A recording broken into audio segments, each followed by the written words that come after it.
Hello guys. आज हम करने जाने वाले हैं सपनों के से दिन।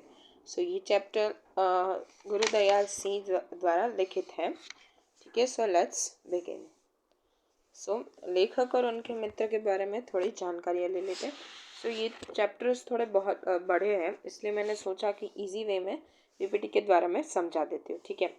लेखक धूल मिट्टी के चोटे खाकर भी घंटों खेलते रहते थे। जिन लड़कों के साथ वे खेलते थे उनमें से कोई हरियाणा तो कोई राजस्थान के होता था। पूरी तरह एक दूसरे की भाषा समझ में न आना भी खेल में रुकावट नहीं बनता था। जब चौटे खाकर घर पहुंचते थे तो प्यार दुलार की बजाय मार ही खाने को मिलती थी। अधिकतर बच्चों के पिता इतने गुस्से वाले होते थे कि मारते वक्त यह भी न देखते कि कहाँ लग रही है और खून निकल रहा है। उस समय लेखक इस बात को समझ नहीं पाते थे कि इतनी पिटाई होने पर भी खेलने कूदने का आकर्षण कम क्यों न हो पाता। ठीक है। लेखक और उनके मित्र कोई हरियाणा से थे तो कोई हरियाणा, राजस्थान, सब लोग अलग अलग जगह के थे। ठीक है। वैसे तो एक दूसरे के शब्द ऐसे भाषा सुनकर हंसी आ जाती थी, लेकिन जब वो खेल कूद का समय था तभी सब लोग एक दूसरे की भाषा समझ जाते थे। और जब कभी ऐसे खेल कूद में लगा के घर पे आते थे तो माँ बाप के पास से लाड दुलार की बजाय मार पीट मिलती थी। और कोई कोई के जो पिता थे वो तो कितने बहुत मारपीट करते थे कि बहुत लग जाता है, खून भी निकलने लगता है, वो भी उनको ध्यान ना होता। तो उस समय उन्हें ऐसा पता नहीं था कि ऐसा क्यों होता था। राइट। इतना मारपीट खा के भी बच्चों को क्यों खेलना पसंद था। ठीक है। आगे, शिक्षा के प्रति अरुचि। अधिकांश बच्चों की विद्यालय जाने में बिल्कुल रुचि नहीं थी और न ही घर के लोग शिक्षा का महत्व समझते थे। अधिकांश बच्चों के पिता व्यापारी थे जिन्हें लगता था कि बहुत पढ़कर हिसाब किताब करना सीखना ही व्यापार संभालने के लिए काफी है। अधिक पढ़ने लिखने की आवश्यकता नहीं है। इस कारण अधिकतर बच्चे विद्यालय जाते ही नहीं थे, और जो जाते भी थे बड़े बेमान से ही स्कूल पहुंचते थे। बेमन से ही स्कूल पहुंचते थे। कक्षा में बैठना चार दीवारी में कैद हो जाने का बराबर था। ठीक है। तो उस समय कोई भी बच्चों को शिक्षा स्कूल जाना इतना पसंद नहीं था। ठीक है। और क्या जो ज़्यादातर लोग थे उनके पिता कौन थे? कोई बिजनेस व्यापारी थे। ठीक है, बिजनेसमैन थे, व्यापारी। तो उनको क्या लगता था कि थोड़ा बहुत पढ़ लेगा, उनको हिसाब किताब लगाना आ जाएगा और वो उनको व्यापार करने में बिठा देंगे। और किसी को भी पढ़ाई की इतनी समझ नहीं थी। ठीक है। अधिकतर तो लोग बच्चे जाते ही नहीं थे स्कूल पे, लेकिन जो भी जाते थे वो लोग क्या बेमन से, बिना किसी मन से, उनकी चाह के बिना जाते थे। ठीक है। ग्रीष्म अवकाश और गृह कार्य। ठीक है। तो ग्रीष्म अवकाश मतलब समर वेकेशन में सबको वेकेशन होमवर्क मिलता है। राइट। तो वो कहाँ जाते थे? अपने ननिहाल जाते थे। उधर दूध मलाई के साथ साथ ढेर सारा प्यार भी उनको मिलता था। ठीक है। फिर वहाँ जाकर क्या करते थे? तालाब में डुबकियाँ लगाते थे और हाथ पैर मारकर ऐसे कुशल तैराक बन जाते थे। ऐसा लगता था कि मानो वो कुशल तैराक है। ठीक है। तैराक मतलब जो स्विम कर सकता है। ठीक है।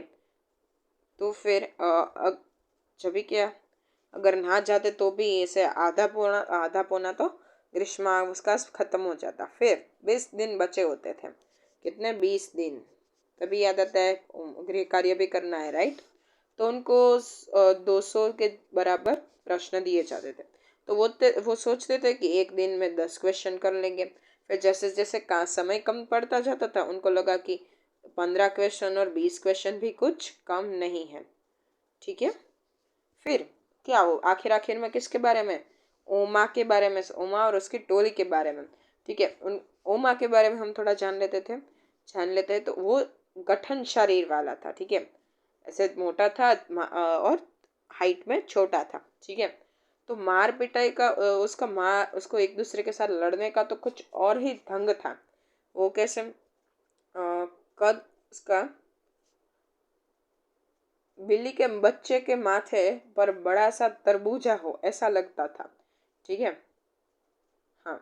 और वो लोग, ओमा और उसकी जो टोली थी ना, वो क्या समझते थी कि शिक्षकों की मार है ना, वो अच्छी है पूरा गृह कार्य करने से, दैट इज बेटर, ऐसा उन लोगों को लगता था। तो आखिर आखिर में ऐसी बात सोच के परीक्षा के होमवर्क ना करने के पे उनको प्रेरणा मिलती थी। अभी मास्टर प्रीतम चंद का परिचय हम जान लेते हैं। तो प्रीतम चंद, लेखक के विद्यालय में प्रीतम चंद नाम के एक पीटी मास्टर थे। ठीक है। वो बहुत ही अनुशासन प्रिय थे। लिख देती हूँ। ये कब काम आ सकता है, जब उनकी चारित्रिक चित्रण के बारे में पता हमको लिखने का होता है। अनुशासन प्रिय। तो अगर कोई अनुशासन ना पालन करता तो उनको कड़ी सजा भी देते। ठीक है। चमड़ी उखाड़ देते थे, ऐसा सब। खाल खींचना, ऐसे सभी मुहावरे प्रत्यक्ष ऐसे दिखाई देते थे। आगे हम बढ़ते हैं।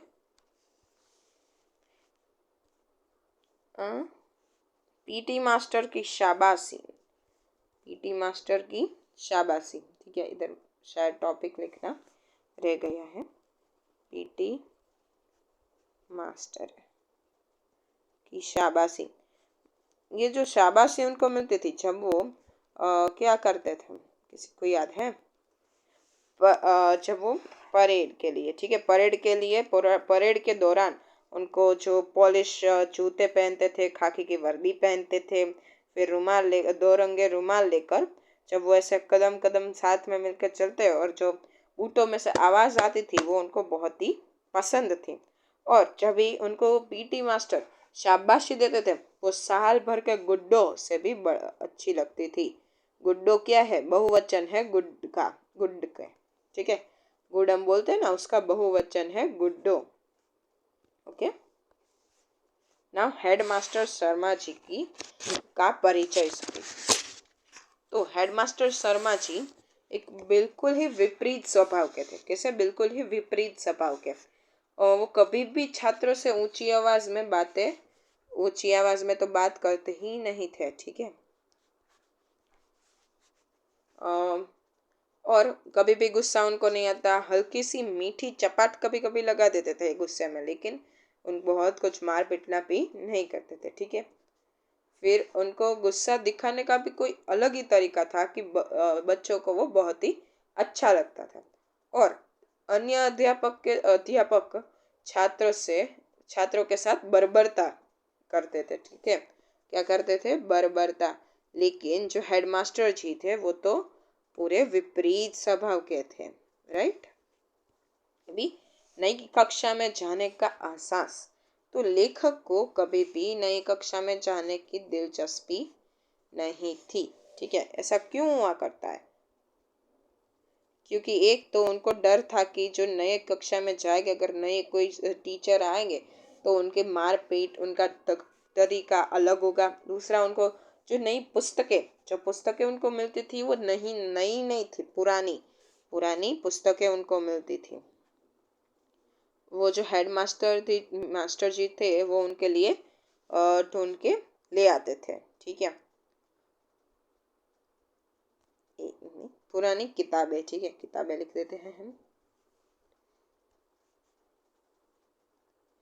तो जो पुरानी किताबें ना, उनमें से विशेष गंध आती थी। क्या विशेष गंध? जो सुनकर उनका तो और मूड थोड़ा बिगड़ जाता था। अभी दूसरे विश्व युद्ध का समय हुआ। दूसरे विश्व युद्ध का समय जाया तो क्या अफसर जो है नौजवानों की तरफ फौज में भर्ती हो रहे थे। फिर वो नौटंकी वालों को अपने साथ रखते थे। ठीक है। नौटंकी वालों को गीतों के माध्यम से सबको फौजी के जीवन के बारे में बताते। राइट। शान शौकत सुख सुविधा ऐसा फिर उधर शान मिलती है, शौकत सुख सुविधा सब कुछ उधर मिलता है। ठीक है। तो ऐसे करके सबको उधर ले जाते थे। ठीक है। तो लेखक और उनके साथियों को तो स्कूल में धुली हुई खाकी वर्दी को या पॉलिश किए जूते जूते पहनकर ही फौजी जवान होने का एहसास हो जाता था। जो वो परेड करते थे तो उनको कैसा एहसास होता था?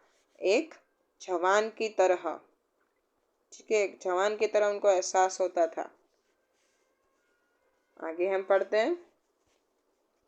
मास्टर प्रीतम चंद की कठोरता। तो भी क्या हुआ, वो फारसी भी लेते थे। क्या लेते थे? फारसी। फारसी भी पढ़ाते थे। तो उनमें एक शब्द योग में उनको पढ़ने का बोला गया था। ठीक है। तो जो दूसरे दिन आए तो कोई भी वो जो था वो बोल नहीं पाया। वो शब्द योग में कोई अच्छी तरह से बोल नहीं पाया, इसलिए पूरे क्लास के बाहर मुर्गा बनाया गया था। ठीक है, मुर्गा बनाया गया था। तो उसके पे तभी क्या हुआ, वो जानने से पहले उनके बारे में थोड़े उनके कैसे वो दिखते थे वो हम जान लेते हैं। तो उनका क्या था, एक दागों भरा चेहरा था, दागों भरा चेहरा। फिर वो दुबले पतले थे और गठीला शरीर था। फिर जो क्लास के बाहर उन्होंने सबको मुर्गा बनाया था, उसके कारण क्या हुआ, जो हेडमास्टर जी थे उनको थोड़ी गुस्सा आ गई और उन्होंने कहा कि ये क्या है, कोई ऐसे फोर्थ स्टैंडर्ड के बच्चों के साथ ऐसा करते हैं। ठीक है। और उनकी बर्बरता उनको सहन नहीं हुई और उन्होंने मुअत्तल कर दिया। ठीक है, मुअत्तल, पीटी मास्टर को मुअत्तल कर दिया। तो फिर जब तक ऊपर से कुछ भी ऐसे आदेश नहीं आता तब तक वो स्कूल पे नहीं आ सकते थे। ठीक है। तो पीटी मास्टर का एक नया ही रूप बाद में देखने को मिला। तो क्या कि जो मुअत्तल करने के बाद जो वो एक किराए के कमरे में रहते थे, ठीक है, आराम से रहते थे। फिर उन्होंने एक पिंजरे में रखा था जिसमें तोते के साथ वो बड़े प्यार के साथ बातें करते थे, उनको खाना खिलाते थे। ये देखकर बहुत ही आश्चर्यजनक उनकी जो ये चीज़ थी वो बहुत ही आश्चर्यजनक। क्या 2-3 लड़के ना उधर काम करने फिर जाया करते थे, तो वो लोग बात करते थे। ठीक है, उन्हें लगा कि जो ये उनकी पूरी आंखें है ना, वो देख कर क्या तोतों को डर नहीं लगता, कि पूरी आंखें देख कर क्या तोतों को डर नहीं लगता। ठीक है, ऐसा बोल रहे थे। तो उस समय लेखक और उनके मित्र को क्या यह बात समझ नहीं आती थी कि कैसे हो सकता है जो इधर इतने कठोर दिल वाले हैं वो पक्षियों के साथ इतनी भावपूर्वक कैसे रह सकते हैं। ठीक है। तो यह दृश्य उनको बहुत ही अलौकिक प्रतीत हुआ। ठीक है।